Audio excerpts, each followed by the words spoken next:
नमस्कार दोस्तों, कैसे हैं आप सब। आज मैं लेकर आई हूँ आप सबके लिए कार्तिक मास महात्म्य 24वां अध्याय।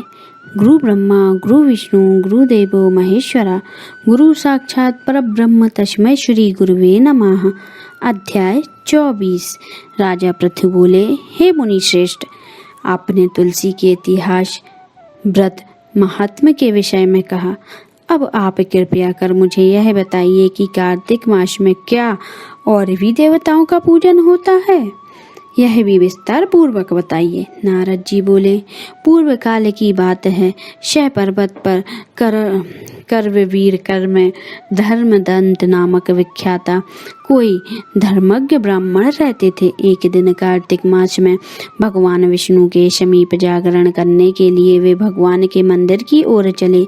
उस समय वह पहर रात बाकी थी। भगवान की पूजन की सामग्री साथ लिए जाते हुए ब्राह्मण ने मार्ग में देखा कि एक भयंकर राक्षसी आ रही है। उसका शरीर नंगा और मांस रहित है। उसके बड़े बड़े दांत, लपकती हुई जीभ और लाल नेत्र देखकर ब्राह्मण भय से थर्रा उठे।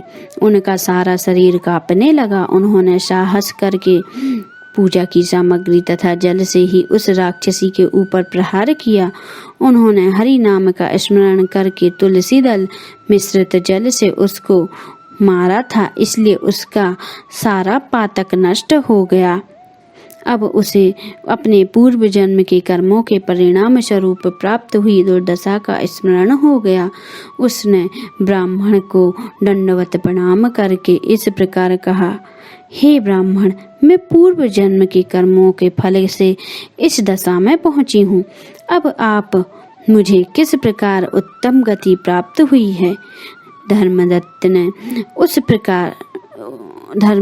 ने उन्हें इस प्रकार प्रणाम करते देखकर आश्चर्यचकित होते हुए पूछा, किस कर्म के फल से तुम इस दशा को में पहुंची हो? कहाँ की रहने वाली हो? तुम्हारा नाम क्या है और आचार व्यवहार कैसा है? ये सारी बातें आप मुझे बतलाइए। उस राक्षसी का नाम कलह था। कलह बोली, हे ब्राह्मण, मेरे पूर्व जन्म की बात है। सौराष्ट्र नगर में भिक्षु नामक एक ब्राह्मण रहते थे। मैं उनकी पत्नी थी। मेरा नाम कलह था और मैं बड़े क्रूर स्वभाव की थी। मैंने वचन से भी कभी अपने पति का भला नहीं किया। उन्हें कभी मीठा भोजन नहीं परोसा। सदा अपने स्वामी को धोखा ही देती रही। मुझे कलह विशेष प्रिय था, इसलिए मेरे पति का मन मुझसे सदा उद्धृत रहता था। अंतोगत्वा उन्होंने दूसरी स्त्री से विवाह करने का निश्चय कर लिया। तब मैंने विष खाकर अपने प्राण त्याग दिए। फिर यमराज के दूत आए और मुझे बांधकर पीटते हुए यमलोक में ले गए। यमराज ने मुझे देखकर चित्रगुप्त से पूछा, चित्रगुप्त, देखो तो सही इसने कैसा कर्म किया है। जैसा इसका कर्म हो उसके अनुसार इसका शुभ या अशुभ प्राप्त करेगी। चित्रगुप्त ने कहा, इनका किया हुआ कोई भी कार्य शुभ कार्य नहीं है। यह स्वयं मिठाइयाँ उड़ाती थी और अपने स्वामी को उनमें से कुछ भी नहीं देती थी। उसने सदा अपने स्वामी से द्वेष किया है, इसलिए यह चमगादुरी होकर रहे तथा सदा कलह में ही इसकी प्रकृति रही है, इसलिए यह विष्ठा भोजी सूकरी की योनि में रहे। जिस बर्तन में भोजन बनाया जाता है उसी में सदा यह अकेली खाया करती थी। अतः इसके दोष से यह अपने ही संतान का भाण करने वाली बिल्ली हो। उसने अपने पति को निमित्त बनाकर आत्मघात किया है, इसलिए यह अत्यंत निंदनीय स्त्री प्रेत के शरीर में भी कुछ काल तक अकेली ही रहे। इसे यमदूतों द्वारा निर्जल प्रदेश में भेज देना चाहिए। वहाँ दीर्घ काल तक यह प्रेत के शरीर में निवास करे। उसके बाद यह पापनी शेष 3 योनि का भी उपभोग करेगी। कलह ने कहा, विप्र प्रिय, मैं वही पापनी कलह हूँ। इस प्रेत शरीर में आए मुझे 500 वर्ष बीत चुके हैं।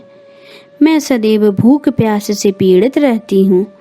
एक बनिए के शरीर में प्रवेश करके मैं इस दक्षिण देश में कृष्णा और वेणी के संगम तक आई हूँ।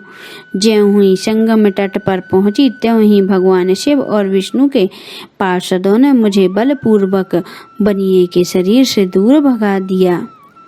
तब मैं भूख का कष्ट सहन करती हुई इधर उधर घूम रही हूँ। इतने में ही आपके द्वारा मेरी दृष्टि पड़ गई। आपके हाथों से तुलसी मिश्रित जल का संसर्ग पाकर मेरे सब पाप नष्ट हो गए।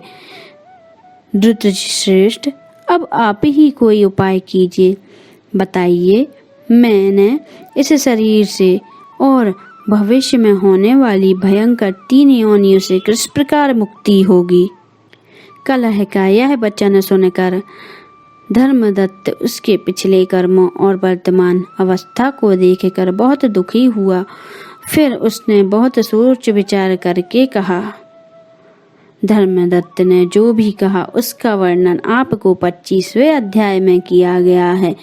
तीसरी 24वां अध्याय समाप्त। बोलिए श्रीमन नारायण नारायण हरि हरि। श्रीमन नारायण नारायण हरि हरि। जय श्री कृष्णा भक्तों।